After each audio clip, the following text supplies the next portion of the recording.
I'm Larry Walther. This is principlesofaccounting.com, Chapter 14. This is the first module in Chapter 14, and it introduces the corporate form of organization, looks at some of the key features of a corporation. So let's begin by considering that a corporation is a separate legal entity, separate and apart from its owners or stockholders. It's created typically when articles of incorporation are filed with a particular governmental body in the United States. That would typically be the Secretary of State in the state in which the company is formed or incorporated. Those articles of incorporation specify the intent of the corporate entity, its purpose, its governance structure, and the state will then issue a charter which authorizes the commencement of the corporation's existence.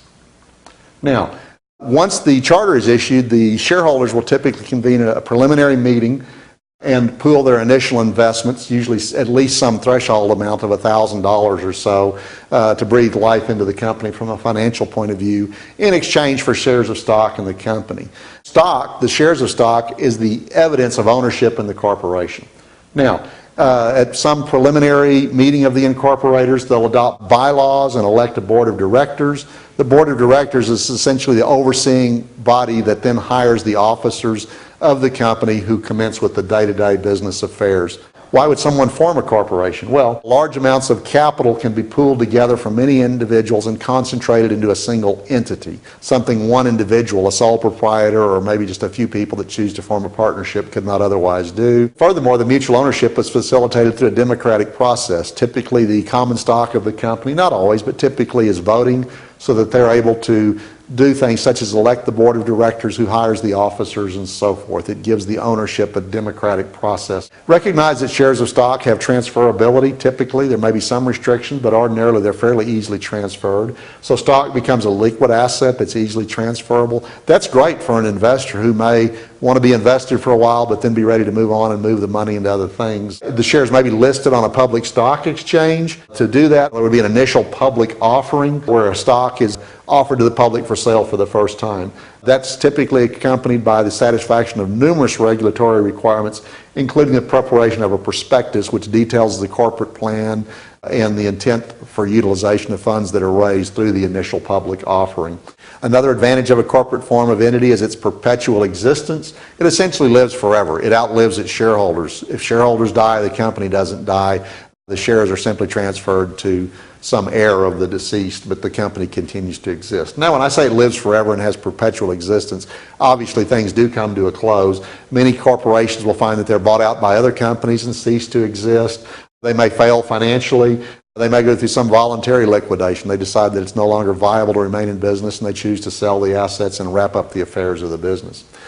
Another advantage of the corporate form of organization is limited liability. Stockholders are ordinarily liable only for the amount of their investment. The debts of the company don't extend to the shareholders. The creditors are at risk and have a claim only against the assets of the company but not against the personal assets of the shareholders. There's exceptions there. Shareholders might sign a guarantee of the corporate debt, in which case the creditors can attach the assets of the shareholders, or shareholders may make a mistake and commingle their personal or financial affairs or business affairs with those of the corporation. A court may set aside the corporate entity. It's failed to meet the conditions necessary to maintain itself as a separate legal entity. And so there are pitfalls, I should say, to this idea of limited liability, but if one's very careful with their legal structure and operating procedures, it should be possible to preserve that limited liability. A disadvantage of the corporate form of organization, at least in the United States, is this idea of double taxation. The corporation is typically a taxable entity, so it pays tax on its income. The remaining income, when it's distributed to shareholders as dividends, those dividends are ordinarily trigger a taxable event to the shareholder. So that can trigger a double taxation effect. There's relief available. Dividends paid from one corporation to another are eligible for various levels of dividends received deductions. There's certain corporate form of entities, S corporations, that can be formed and structured so that they're not taxable entities, but that the income flows through to the shareholders and is taxed to the shareholders only one time. In some countries, they provide for tax holidays. In an endeavor to attract new businesses and corporate investment in their country, they may say that for a period of 5 to 10 years, you won't pay tax on your profits. Another disadvantage of the corporate form of organization is costly regulation, particularly for public companies. There's a lot of regulation to avoid rogue corporations that cheat shareholders out of their investment money. The idea is to foster public confidence in the equity markets. In the United States, there's a Securities and Exchange Commission that heavily regulates and provides oversight of public companies and their reporting practices. Those public companies must prepare and file numerous documents, oftentimes that are audited or subject to independent verification. Furthermore, companies are required to maintain strong systems of internal control. So there's a number of checks and balances to try to preserve the integrity of the public corporation as a vehicle that is of interest to potential investors.